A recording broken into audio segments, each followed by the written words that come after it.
We're live. Okay, so let's bring the meeting to order. Do I have a motion to approve the agenda? Motion. Second. All in favor, say aye. Aye. Ayes have it. Do I have a motion to approve the consent agenda? Motion. Second. Okay, all in favor, say aye. Aye. Okay, consent agenda is passed. All right, so we have one policy to consider, which is the physical restraint policy, which is actually a revision of an earlier policy. So we didn't approve the minutes? That was part of the consent agenda. Okay, sorry. No worries. And then some conversation about policy planning, essentially planning what the committee, some of the policies the committee will consider in the coming meetings. So Sandy, do you want to kind of introduce the policy here? And Sure. So the policy is the physical restraint and crisis intervention policy. It was passed not too long ago. We made some very minor tweaks in some of the language, but I wanted to point out a couple of different things that is new to the policy.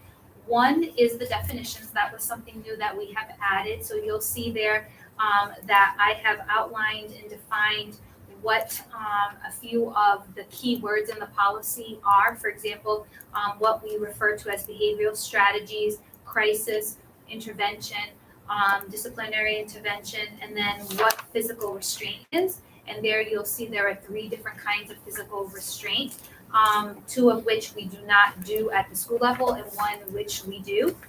And then if you scroll down, the other just newest addition is the training, oversight, and communication. I outlined there exactly when the training for the staff would be. And what Chiara just passed out to you was our regulations. And if it's okay with you, I'd like to take you through each of this, each page of this, because I think it'll help you to understand how the policy is written. So first, you will see that we start off with the intent, so what the purpose of our policy is.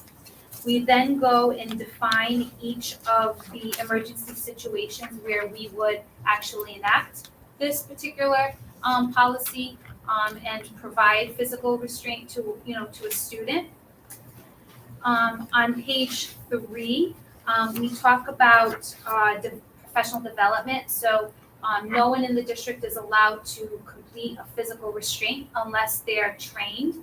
And we have crisis prevention training with all of our administrators.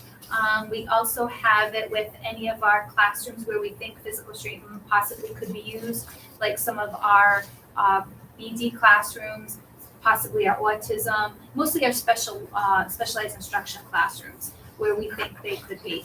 We also do training which we're in the middle of doing right now, where we train the crisis team. So anyone at the school, they determine who their crisis team members would be.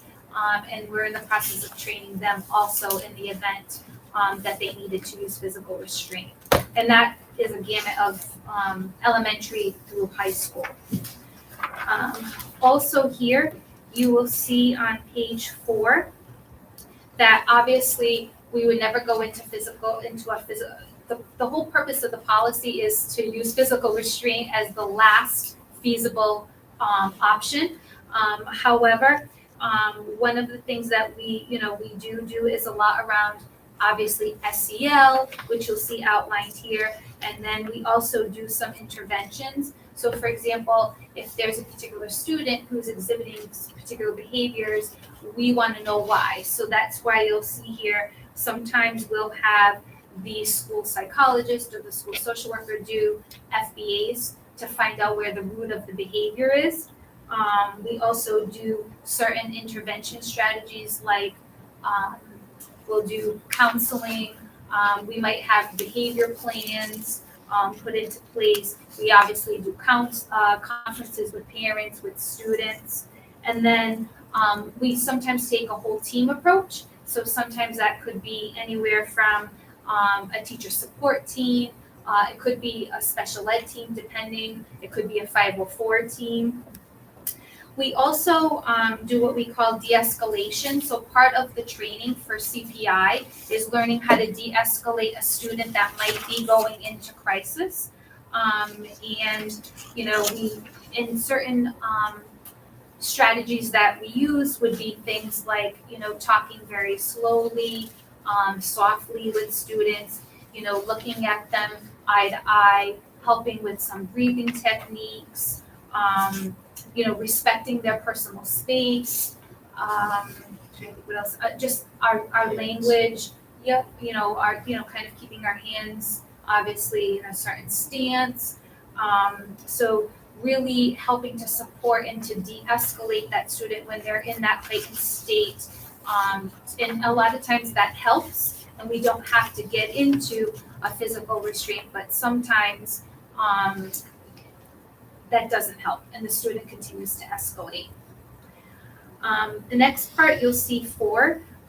Here, you'll see the restraint procedures. So we would only go into a physical restraint in the following circumstances. So 1, if the student poses a threat of imminent serious physical harm, either to themselves or to others.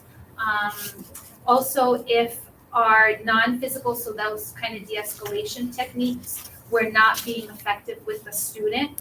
And then also if a behavioral intervention plan has been developed that has some part of these positive reinforcement things in it. Sometimes it is written into students' IEPs depending on their placement. So that would also in there failing to respond to those techniques that we're using. Obviously, our stance is always we limit the use of force. Obviously, that we would want to, provide on or put on a student. That's not always what our target is. However, if a physical restraint does become necessary, then we would alert. We would never do a physical restraint alone. It's always a team effort, and so that's why we train multiple people at the school, so it's not just on obviously one person. And we always use the safest restraint methods, which is why we contract out with CPI, and we have been using them for a number of years, and that's why we train the staff. We also want to make sure that we isolate the restraint situation. And if we do have to go into restraint, another really important piece is having conversations with the student after the crisis is over to really have a conversation with them on how to better manage their behavior. Obviously, we won't do that when we're in the middle of it, but after, that's a really important piece to really help teach students some techniques and some mechanisms, so that way it doesn't happen, or again, or to minimize that. Let's see. We also will always have, after a physical restraint, have the nurse check the student to make sure.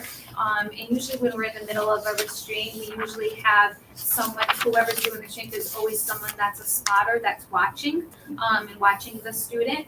And we have, different techniques that they show us. If God forbid a student was in distress, that restraint stops immediately. So we always have a staff member who is watching during that restraint, and then after we have the nurse in the building check the student after the restraint. Obviously, a restraint is never used as a means of punishment. So if Johnny is not coming to his seat like you've asked him to, you would not go into a physical restraint to put Johnny in his seat, obviously. Also, obviously, it is not used to intentionally inflict pain on a student. And then we just have, a list of other reasons here on page 6 of why A through G, why we wouldn't go into physical restraint. Next thing I want to highlight with you is also we always, after restraint, notify a parent. That's always the number one. We always will call the family or have the family come down to the school. We also send home notification. It gets documented into our Skyward system. We just trained the FACE staff because I wanted to make sure that the team there understood if a parent called, they understood our policy and understood the procedures, so they could help assist.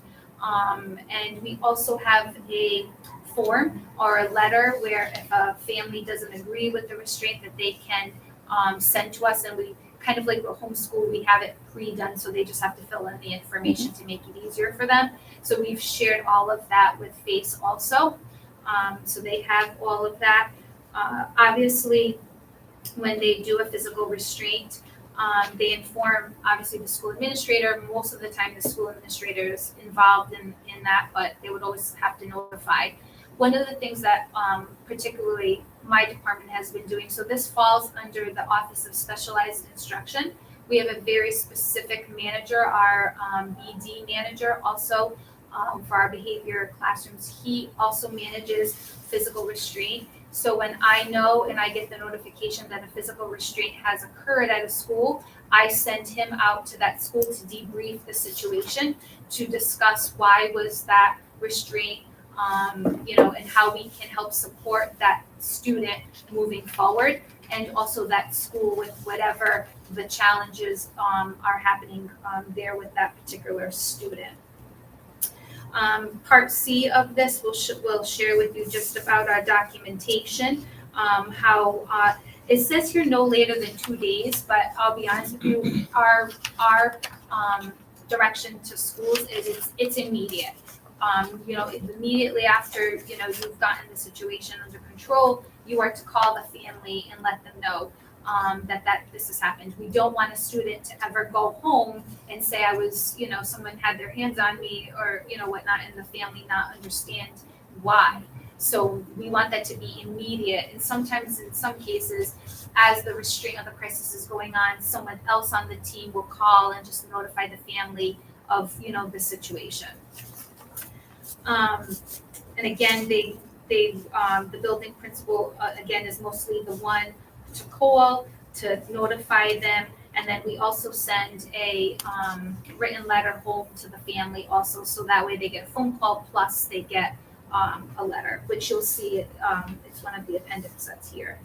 And then again, we keep a copy of it in our office because this is something we report to the state, how many restraints that we do as a district, and that is some data that we also look at is in our department to compare year to year. It's been a little tricky to compare because we had COVID, so it's been a little funny, but that is something we usually look at to see, because obviously we always want to keep those numbers down. That's the last, that's our, one of our last resorts. And then we update it in Skyward. We also have a new, I'm not sure if it's new, but we updated it under section B on how to address parent concerns if there was a restraint that was done. So obviously the complaint, usually they'll share that with the administrator, and then the administrator would let us know, and then my office can help support. And then also there's a letter that they can send to us to let us know, that they are in disagreement with it. And that's why I wanted FACE to be aware, so they knew what their rights were as a parent if they got a phone call. So that was something new we did for the training. Let's see. And last year, what we did do is we trained the trainers here at the district level. So in the past, we've had to rely on the trainers from CPI, and then we had a few members of our staff that were, but then they have left since. So we didn't really have a big number. So last year when I first took on the role, it was really challenging to get everybody trained. So we did some train the trainers. You probably remember the contract we brought in front of you all last year. So we have a good number of train the trainers this year that are employees, and that way we were able to offer throughout the summer to continue and not always have the same person doing the training. So the training is usually good. They go through an initial training, and then what we do is we have them come back the following year and do a refresher, where we usually talk a lot about the de-escalation, and we go over like the certain holds that we teach them to utilize, safe holds that they would use dependent on the situation. So we do that now. So pretty much this year, we just retrained everybody, just because we had a little lag because of COVID. So between last year and this year, we've retrained everybody, and we are now getting back to, the summer is usually the time, because we want to get all of that training done before school. Same thing with the staff. So we do all of that before school starts. And then once school starts now, we concentrate on the crisis team members. So that way, we're building capacity amongst, the building level. So how many students a year actually, like what, I mean, you're saying that these incidents get uploaded to Skyward, so there is a way to pull Yep. reporting from Skyward on the number of incidents? Yep. So what's like the likelihood that it would happen? Like how many I would you think say? this Is it like year a we handful? probably had maybe 2 since, Okay. maybe 2. I have to go back because I'm not sure. It was a little tricky with COVID and where they were inputting it, prior to this year. So that's one of the reasons why we did a lot of updates to the document that I'm sharing with you, is because there was some confusion. So we wanted to be really clear. And since we were updating it, it made sense just to do it. So I know now we're putting in Skyward. I think last year, some people were still sending in the actual forms, because we have the forms. Well, we did. Now we're not doing the forms in hard copy because we want them to use the Skyward. So I'm not sure. I'd have to go back to see last year. I just don't think it's an accurate representation, because some people were doing, and we also didn't have, Dr. Conley was kind of taking the lead on it last year because we were very limited in the department. So now that we've grown, we've particularly assigned someone to this. So I don't know if I'd have last year's data, but definitely starting this year, I think we probably maybe had 2 to 3 that I'm aware of, incidences where, so I can report that, monthly to you or quarterly, however you would want to do it, or at the end of the year.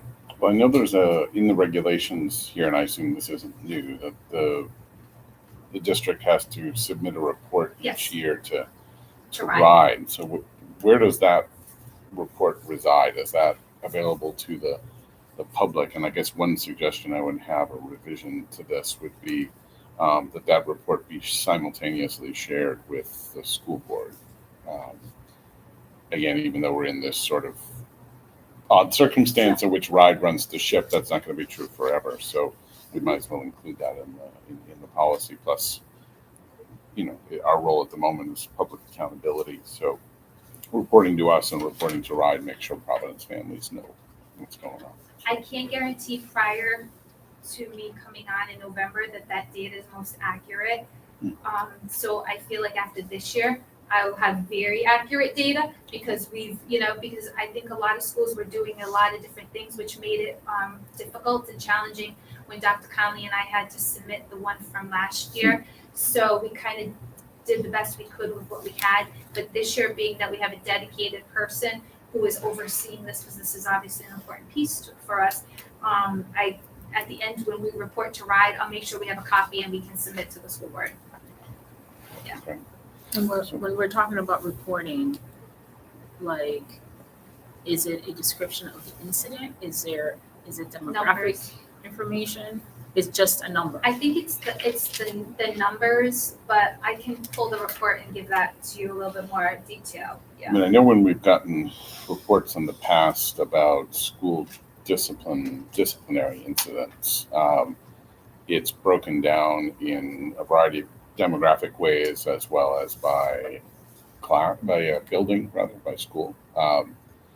That kind of information is always really useful. So you really can't go too granular, I don't think. Obviously, you can't talk about individual students. No one expects that. But, if you see patterning in particular schools, that's something, that, feeds back into the loop of trying to change what's happening. So that's the And sort that of also information. provides us to know where we need to support. Yeah, precisely. And that's why a lot of them will come through to me, and so I know, and know if there's a pattern at a particular school, particular classroom, right? So that way we can help address that, because one of the things we also wanted to really spend a lot of time is not just on the actual physical restraint, but it's the after piece and really helping to debrief with that child and with, at the school level, like what happened, how could we do better, what kind of systems of supports we can put in for that child. So it's not just going into the physical restraint, but how can we do the preventative piece too, which is important for us.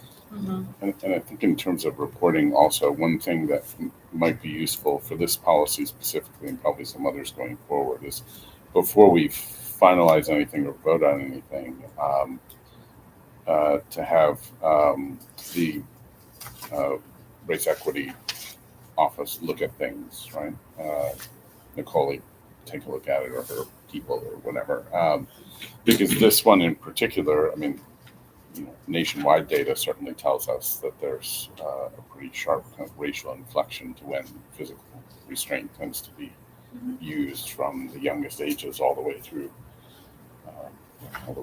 adulthood. So, I think we want to make sure if there's a way to be kind of more sensitive in how we report it, or what sorts of variables we're looking for when we report it, we want to make sure we include that. Absolutely. We also, just so you're aware, we also did mimic our policy according to the RIDE, obviously to, what the RIDE regulations were, and they had some suggestions online also of, how the, mostly how we did the regulations could be written, and which is what we utilized to help us, with writing that. But I agree with you. I think that information is really important. Yeah, because I think, if we're doing some sort of race equity or equity audits, on a regular basis in this district, which hopefully we are, this is the kind of data that really helps improve our practice as well as be accountable. Chloe can't come tonight, but she's actually at a conference in Connecticut, so she's somewhere at 95 right now. Okay. I mean, we can set up a separate policy committee meeting, bring her in and talk to her, because there are a lot of different policies we're going to be either thinking of writing or thinking of revising that powerfully affect questions of racial equity. I don't have any real substantive questions about any of this. It seems spot on to me. The main questions I have are sort of clerical ones, which are less important but not unimportant. I know with some policies that we worked on together, I can't remember what it was now. I think it was probably the homeschooling one, because that's the one we spent the most time on. You shared a Google Doc sort of early version of it, so that we on the committee could see it and put in suggestions, but also that that's a great tool for being able to see what the old policy looked like, and then sort of redline through the stuff you were going to remove or change. And one, one, Dr. Santel, that we didn't really do two. We just did it, like I said, I really more put it into the new template. Yeah, you didn't change it much. So I didn't really do much changing. Yeah, it wouldn't have made any sense in this case, but yeah. where I think it does make sense, because as I'm reading through the regulations, this is the first time I've seen the regulations. I think there's actually a lot of text that's in the regulations that actually should be copied into the policy as well, because one of the things that policies do, a lot of parents and community groups never dig down to the level of reading regulations. And policies are, they're legal documents, but they're also kinds of, statements of, moral purpose and priority. And so I think there are some things that I see that are in the regulations that I am a parent, I have to say, if I were a parent, I would want to see that stated in the policy as well.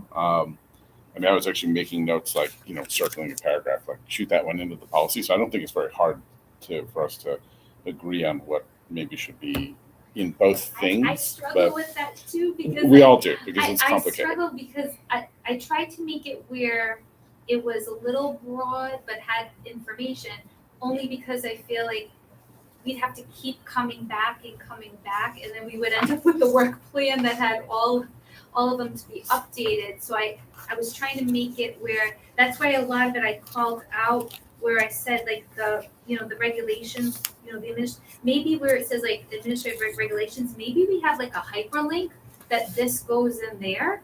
Well, I think we should do that, right? for sure. Maybe but that would be helpful with it. But I think That definitely. that would Right. definitely help. But I think the language about intent intent. I think, I mean, maybe it gets summarized, but I think it could just, for ease of finishing this up, literally be just copied into the policy. And I think the parts about number 4,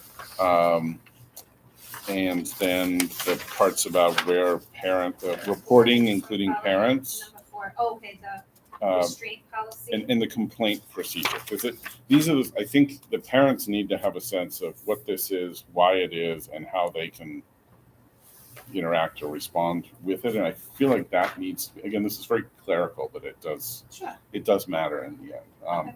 Because we always, as we've discussed before, it's very hard to figure out where the line is between what a policy is and a regulation is. But if one filter, one way of thinking about it is, if my kid has experienced physical restraint, or we worry that it might happen, or we worry that a crisis might happen, I feel like the policy should have enough language in it that the parent has a sense of it. And then if it actually happens, then they click on the regulations to see what the, sort of how the sausage is made, that kind of thing.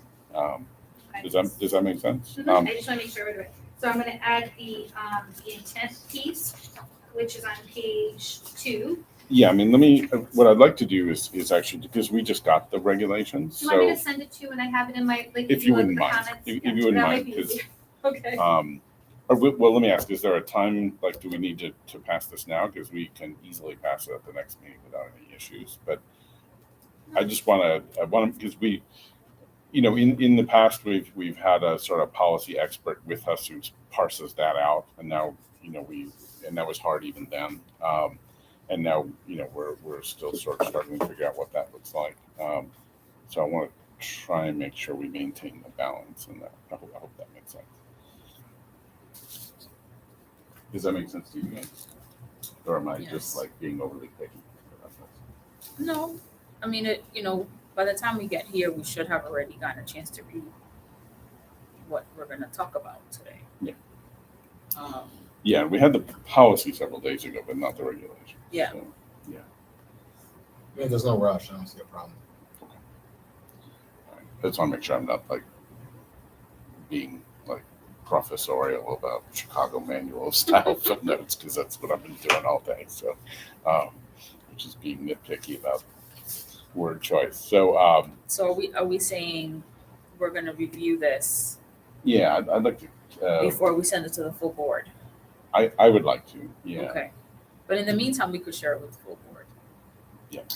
What I'll do is I'll send you the Google Doc, that way you can add comments, Mhm. and then I'll try and take Like Kinzel, I feel like would have some expert knowledge of this to be able to add something. Yeah. Whereas I would not. No, So I would not either. So, So I can try to add a few of the things from the feedback today into the policy. I'll share the regulations, and then you can give me feedback, and then I'll make the corrections, and then we can come back in November. Mhm. I think that makes perfect sense. And Mhm. I mean, all this sounds, the content is great. I have nothing to say or criticize or anything about it. It makes good sense. It feels like it aligns nicely with our code of conduct policy, or what I think our code of conduct policy And that's envisions. just one that's on my list that we're, Yeah, that's on We're all of our revising lists. or- So, and that is actually like the final version. This is like super clerical, like template wise. Cross-reference, on page 2 of the policy. That's where we want to kind of drop in other board policies that are, intertwined with this, which code of conduct is kind of first and foremost, and maybe other ones too that I'm not thinking of. Procedural question, if you hold it for November, does that go on policies a second read, or just goes on as same as it was? We don't have to do 2 reads for committee stuff. It's really only 2 reads for the board. So it's really more, what is the word? I always think of it as like kicking it to the next meeting, but that's not the formal thing. What is it? Tabling it? Is that it? Yeah. I think it's technically we vote to So table. you're not gonna just, you're tabling the issue and then just appear as the same physical restraint policy. on the next agenda. Yeah, just with whatever changes we've made, and then at that point we almost certainly vote to approve it, and then it goes to the board after that. Does that make sense? Should we do? I guess we should do a formal motion to table it subsequent to, you know, changes in language or whatever. Just motion to table to the next meeting. Second. All in favor? Aye. Aye. Motion passes. Sandy, thank you very much. So, I lost my agenda there. Yeah, so next on the agenda, do you need to take off? Probably not. Oh, well. I haven't gotten a text, so. Make sure there weren't any other board members standing behind this, because we'd accidentally have a quorum if there were. Kinzel was, but you were actually. Okay. So the next part is policy Oh, yeah, plan. yeah. Yeah, I was Oh, yeah, counting, I was that's, counting all of us, okay, but if a yeah. fifth person came in, we'd have a quorum. Although I guess if you're not sitting at the table, doesn't I don't know. I just- No, this is a non-voting issue we're going to anyways. yeah, so it really doesn't matter. Yeah, so policy planning, which is basically just trying to get a sense of what the superintendent and the district have as priorities for this committee to take a look at. And some of the stuff surrounding the A-Venture issue, we already know that those things are priorities. So I'm thinking of other things, although that too. And if you have a sense of a kind of timeline and order of priorities so that we can sync what we're doing with what you want to do. You put up. Want me to start? Yeah. Okay. So I looked at the work plan that you all shared with me, which was very helpful in looking to see what through the lens of each of my departments. Mhm. So what I then did is I have started to assign to the either executive directors or the directors certain policies to start working on some of them, depending on where their department would make sense that they would want to update. So I have the MTSS policy. I'm in the process of updating that right now. Okay. I'm hoping, my goal is to get that to you all on the November date. So we've been working on that. So hopefully November, latest December, but that's my goal. And then And are you the sort of point person for all that? that I'm going to give you are all mine. They're all mine. Okay. Okay. So MTSS, so that will be me, and then also Julie Lombardi is my ED that's helping me with that one. I've also tasked the student code of conduct. Now that one's going to take a little longer because obviously we want to get more feedback from community, and so that one's Yeah. probably going to be a little bit longer, probably this spring, maybe. Yeah, and I feel like that's something we need to, we meaning you and I, but maybe even the superintendent too, depending on how involved in it he wants to be, to think about the process of going about that, because it was a very, very community involved and engaged process initially writing it, and I think it will be important to engage some of those same people or at least constituencies in looking at it again. So this is one where I feel like we have to really think about the process as opposed to just the policy, and what's the best way to approach it. And I don't have a vision in mind of what that is. I'm But not sure either, but that's why I wanted to start looking at it. Yeah. I think the good news is a lot of what we've been doing is a lot of restorative work, which is Yes. already in that policy. Agreed. I think we just have to take out a lot of what's in there about like the student affairs office that no longer exists. So Right. I think it'd probably be mostly updating. Okay. So we're still kind of going through it and really looking at it closely. But I think that's really what it's going to involve. But I'll get back to you about that. Okay. The next one is we're pretty caught up with our Office of Multilingual Learners. We passed a lot of them last year, so I think we're okay with that. The only one that was new that I've asked my executive director to start working on is some prayer guidance, like maybe like a prayer, because I noticed we didn't have one, and I thought, that seems to be coming up. It started in the spring, and it seems to be coming up again as a lot of questions around it and whatnot. So that was one we thought maybe might be of interest to the. do we have a policy on that? No, I looked, I haven't found it, but there's a pretty big doc, but I have not found one on prayer. We created some guidance for schools last year, but I don't see a policy. So how has that issue kind of bubbled up to I mean, aside from, there was a recent Supreme Court decision about something about that. I But mean, we're not down south. So. Hmm. I'm saying we're not down south. So. no, no, and I don't think yeah, it feels like something I mean, Isn't use that the where theological was language, it Texas? I only bring that. yeah, Texas we're or Supreme damned if Court? we do and damned if we don't. If Yeah. we sort of, I wonder whether it's even worthwhile to even try. And this, I don't Well, know. we did do should defer to guidance. the lawyer, We did to do the lawyers, I guidance, guess. so at least schools had something, because we didn't want schools not to have anything. So we did Yeah. put together guidance. We looked at, just from the Council of Great City Schools, a lot of the work that they've put forward. So I'll have her draft it, and then we can kind of go from there. Even if we don't put it into policy, it just will be a great guidance document to have for schools as a resource. Can we have Charlie look at it too? Or Oh, just absolutely. some- I never, just so you all know, I never bring anything to the committee without having, usually I work with Mary Ann Carroll on our specialized instruction. I work with Aubrey for MLL, and then I always have Charlie look at it. So I usually always send it to them before. And I can have a discussion, but that was something I noticed we didn't have. Mhm. And then another one that was also on that was the special ed staffing for 413. There was some new regulations that were put forth in RIDE. So that needed some updating. That was also on the list. So I have Dr. Conley working on that. Next, I have a brand new policy that will be coming out to you. I'm hoping around December-ish. I'm hoping December to present that to you. That would be around the Nathan Bruno Act, which is our suicide prevention. RIDE had come out with their policy in the spring. So I had been waiting for their policy to come out so that way we can mirror it. So I'm hoping to have that one to you all because that's a really important one. I have student attendance going too. So student attendance is something I'm hoping to again bring to you around November, December.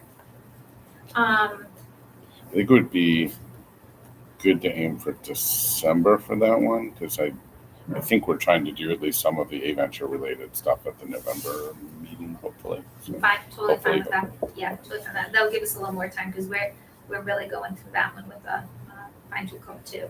Now, health services is a tricky one because we have tons of them listed under there that have to be done. So, and then there was quite a few proposed ones that we didn't have that were proposed on that document. So, I will meet with, Donna O'Connor, our director of nursing, to kind of go through like, what do we think is the most important one that is priority now? So I just haven't had the chance to do that with her, but we'll have something come out, maybe possibly one or two, depending on which ones. So they'll definitely, because that was a really big portion of that work plan, was a lot of the health related stuff. So that's as far as pretty much from my departments, what I have seen as probably, I think, priority, unless the board thinks, in this committee thinks there's something else that I might have not chosen that you think are priority. But I tried to pick what was on that work plan that was highlighted as important or needed, and try to see, what we could do. I mean, the MTSS and Code of Conduct to me, are super mission critical kinds of policies. They're also big, they sort of feed into everything we do, more or Yeah, less. They're agreed. like culture setters. They also interact with one another in a variety of ways. So to me, those jump, right to the front of the line, I would think, although it sounds like the suicide prevention one, given kind of current mental health circumstances for so many young people. That one's high priority for me too, just Yeah. because of the number of incidences where students are reporting. I'm really concerned about that, so that's a really major one for me. We started doing some updates to our health curriculum. We're going to be doing in January a whole training to every adult in the building. So we're starting to do that work. So that is something that's also priority. But I also don't want to hog up the agenda of the policy committee with all of the ones from my department. So I want to be respectful of that too, because I don't know what other departments are. I know Right. James and I are going to bring it up to cabinet and shared the doc Okay. with them. That'd be great. So that way everyone, I've shared it with Nicole, because she was doing like I was doing when I first got in the role. She was going through the school board,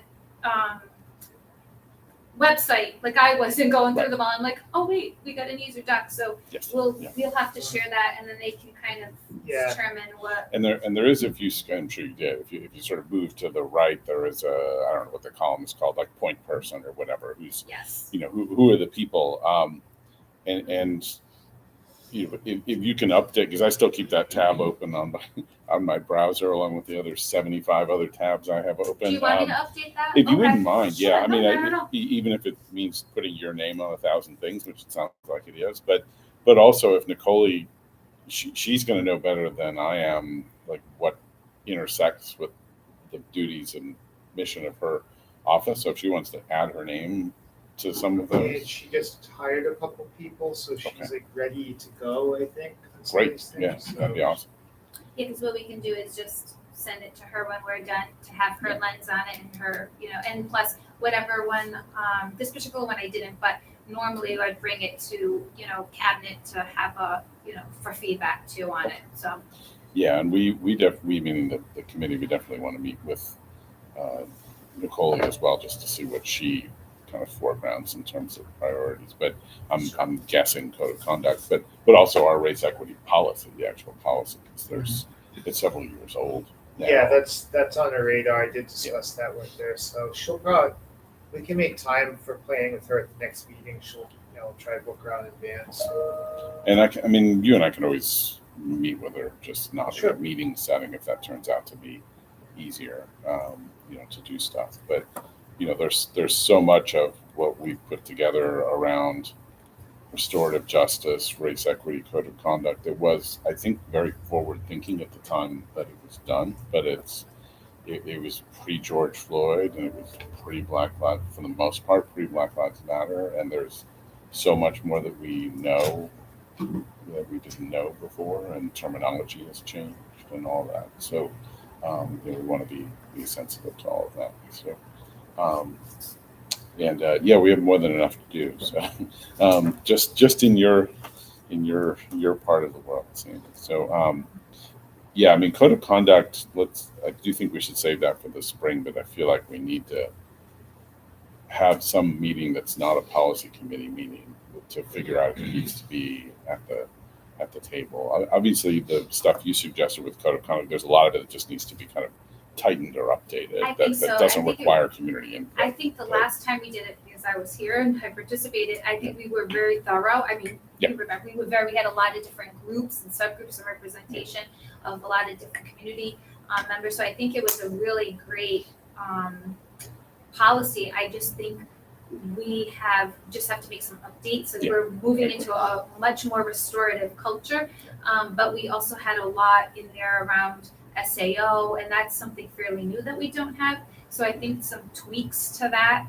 But for the most part, I think it's a great, I think we just have to kind of outline a little bit more like what it means for schools. Yeah. I think that's the piece Yes, where schools agreed. struggle, and as a building principal, I struggle a little with that. So I think just helping schools understand, like, what does this mean for me? How do I enforce this? Yeah, agree. Especially now in a culture without SAO, I think that will be important. So I think for me, that's the policy that I think is going to take the longest, and probably be the spring before that will come to you. But fairly, all the others that I mentioned to you, we're working on that now. So hopefully hopefully by February, we should have all of them, with the exception of conduct, to you. So we'd have a good chunk. My goal is to have at least 8 to 9 policies from that list that I just shared with you done by this year. So that way, that'll be a nice big chunk that we've accomplished. Mhm. And then we can kind of go through and maybe reassess at that point. Yeah, no, that sounds great. And I think, MTSS, I have to go back and I'm remembering that being another one that was sort of big with a lot of input, but now we've been trying to do what that policy laid out. So, And we're trying to create a framework, a district framework, because a lot of schools were doing a lot of different things, which has made it difficult. So we're trying to really create, so we're looking at the policy, and it was one of those what comes first, the policy or the framework? But we decided, we went back and forth. So we've been working with someone from Bridge RI, which is from RIDE, and she's been kind of really helping and serving as like a thought partner with us Mhm. as we're progressing towards that. So we have a committee formed, we've been looking at it, and hopefully that will come to, but the framework will come a little later. But we wanted to at least get the policy updated and then kind of work from there. So that's a tough one, because what we don't want to do is go too fast and not be meticulous and thoughtful. And so I'm really trying to take time with that, so that way we're really thinking about everything we do to make sure we're including everything. And that requires a lot of different people. We have a whole new team now, so it's creating, so Nicole's on that team with us also. So that one, the framework will take a little longer, but the policy, I think, just needed some updating too. What's good is a lot of the policies we have was really good work. It just needed some updates. Yeah. So, it's not like anything we have to not like Nathan Bruno where we have to create. Right. Or like homeschool where we had to create, which took us a little while, a little longer. A lot of these are already there. They just have to be updated to, where we see the district going, and, updated with just if there's any regulations or law that, that have changed since then, so. Yeah, and I think especially for some of the kind of mission critical policies like code of conduct in particular, that's the one I'm sort of most passionate about, I guess, is to make sure we include in it not just a collection of appropriate data, because I think that's already in there, but kind of accountability procedures, reporting out procedures, so that we're kind of closing the loop on it. Because I think part of the issue with the code of conduct one is we sent it out into the PPSD world and then didn't really have the tools or the sort of capacity to assess what the impact of it was, where it was falling flat, which it was. We heard anecdotally, was being misinterpreted in many places. And therefore, we couldn't really sort of bring it back in and make it better. So I think we want to figure out how to build that in. I think of regulations. Yeah. I know I seem like every policy that my department's been doing, we've been putting the regulations, but for me, the regulations is really the guidebook. Yeah. And it's really the outline of, as a school, how do I ensure that this policy is being followed? Yeah. So I'm thinking similar lines probably with, some kind of regulations to go with it, because, just like when, Donna O'Connor did the home instruction, we had regulations that went with that. We did the same thing with home, school. I think when we're putting them out, those are really useful guides to schools, because all the forms, all the information is there, and it's in one, so it's kind of like the playbook for schools on how to make sure. So I think we have to do the same thing. I know at TSS we just don't have it ready to go with the policy because we're still building that out. And attendance, we're doing the same thing. I'm having the attendance team do a very similar model, so that way schools will know exactly what it means to enact this. And I think that's where it got a little confused with the code of It did. conduct. Yeah, no, I agree with the code of conduct. And I think there's sort of two. One, that's probably the most essential part, is what you just described, so that's very clear to building leaders what to do, what information to collect, where to send it, if they need to, and how to use it to improve their practice, all of that. But the other piece of it is the public accountability piece of it for the mission critical ones, which I realize is reasonable. People can disagree about mission critical, but I think everybody can agree code of conduct and TSS are pretty close to the heart of what we're trying to do. And so to me, that means reporting back to the board and therefore the people of Providence once a year or whatever it is, on What kind of a metric? on the date. Well, that's Because to me, like, code of conduct is more of like a cookbook than an instruction manual, right? You kind of like sometimes you skip an ingredient, and it'll be, even if it's firm, it'll be implemented a little differently everywhere. So like, I wonder what kind of like metric we do on that. I'm interested in it though. Yeah, no, so am I, because I don't think we really. We do collect information on discipline, or at least we used to, on suspension. Yeah, on suspensions, reasons for suspension, who's suspended, what all those categories look like at the building level, by grade, by, race, gender, et cetera, et cetera. So that's sort of the stuff that I'm thinking about. As a school board member reporting to the public, even in the weird circumstance we're in now, I think part of our job is to give the people of the city a sense that we're moving forward on restorative justice in all the ways it impacts our kids. We're moving forward on social and emotional learning. We're moving forward on all of those things. And so, I feel like we have to give them information each year that sort of demonstrates that we are, or that shows that we aren't, and that we need to change. So I have to go back and look at Code of Conduct to see what's actually in there. I don't remember what that part of it, if there was any reporting. But one of the things we as a board have talked about for several years is trying to set up this kind of constant cycle of, for core policies, an update every year. That we get an update from staff, from RIDE or both, on the impact of the policies that we pass, so that we can revise and improve them if we need to. And that can't happen for every policy. If we're getting like yearly updates on every single we have like 300 policies, so we get a yearly update. We'll never, that's the only thing we'll do probably. So we have to pick a couple, and it seems like all the ones that we need to pick are under your bailiwick, with some exceptions, but like race equity and stuff like that. I did some quick Googling. Maybe it's, you do an assessment with the focus group, measure student knowledge of code of conduct, benchmarking against some of the discipline Yeah, data. that could be one Well, way we to do have some SEL surveys, like we do have, the BIMIS, we do have the SECA, we do have the YES that does 6 to 12. We just have to look at some of those questions and Yeah. what would. Well, I think there are districts doing this. If we can get a sense of what best practices are, not so much on doing restorative justice, although that's helpful too, but like how do you measure it? How do you quantify it? How do we know that we're doing what we say we're doing, that it's having the impact that it's, and that we can reassure the community that we're doing that work, right? Because we've been doing all this great stuff on social emotional learning and everything else, and I'm not sure people out in the community that have changed their views about PPSD because they don't know that we're doing a lot of that stuff. So it's in our own interest to be able to toot our horn when we have the ability to do it. So maybe I've been trying to think of how we can use a Brown grad policy intern, and maybe one of them is looking at best practices in urban districts around the country of how, like, what metrics do you create, right? What sort of dashboard can you create that will make sense to the general public who is very interested in these issues of race, discipline, and conduct, and rightfully so. But that's also useful for us internally. And I don't know the answer to that. I know how to ask the question, but I don't know the answer to it. So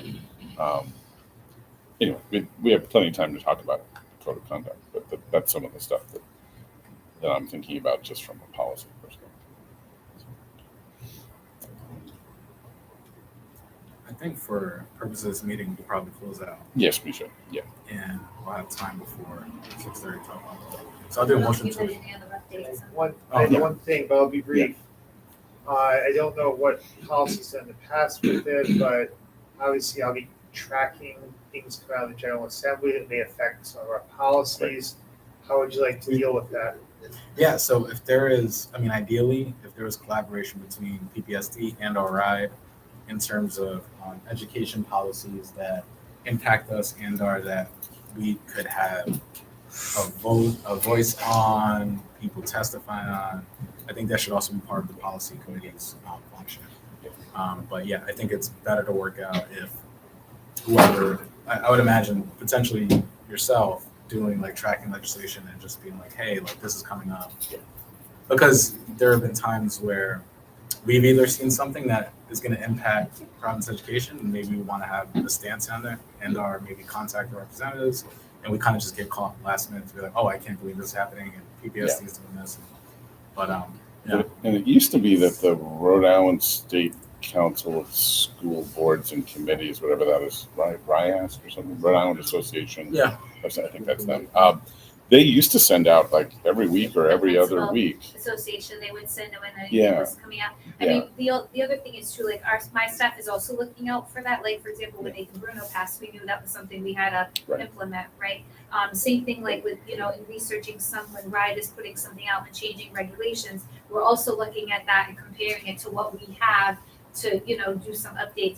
I just think it's, like you said, we have so many of them to Yeah. keep up with, with it. So that is a little challenging, and it's been a while. I don't know when the work plan was created, but it's been a while since some of these, Yeah, it was, policies were written. Like I forgot, there was one I was looking at, it was like 2007. Yeah. So there's some that just are really, I think that might have been MTSS. There are some that are just really need to be looked at. yeah, and there were, when we updated. first started going through that work plan, there were some that were like from the 1990s that we were redoing, Really? so it Oh, was I pretty didn't find crazy. any that old, but Yeah, that's because we took care of them. But MTSS is more recent because that one, Nina Panday was sort of leader on that. So that happened within the last 5 or 6 years, I think. But there are some that are definitely older, for sure. In fact, it sounds like this one you just did was originally 2006. So that's pretty. yes, that's pretty physical old. restraint was, Yeah. yes, that was another one that, I think the regulations had been updated along the way. Yeah.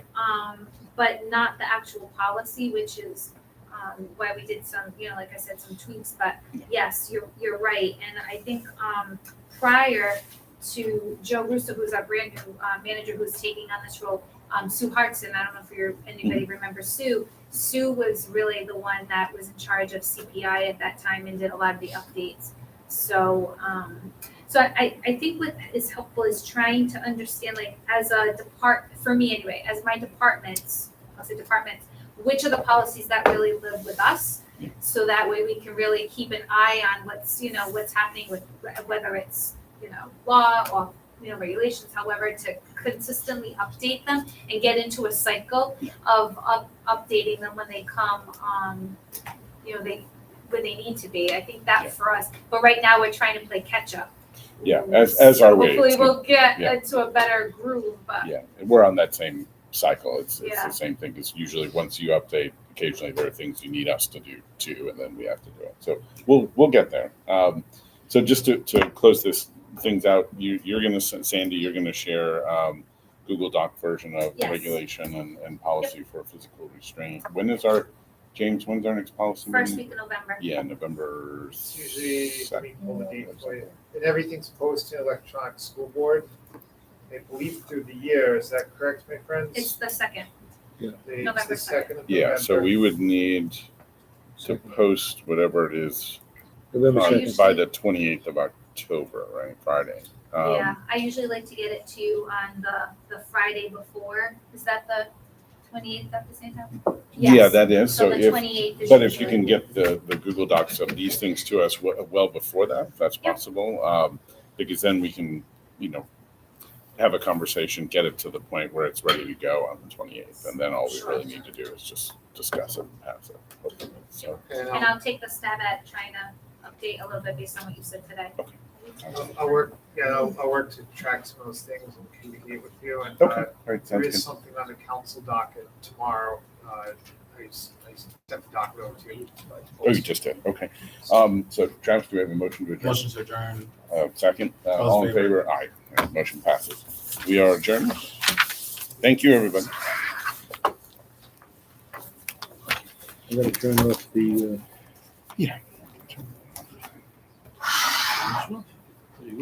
Thank you all.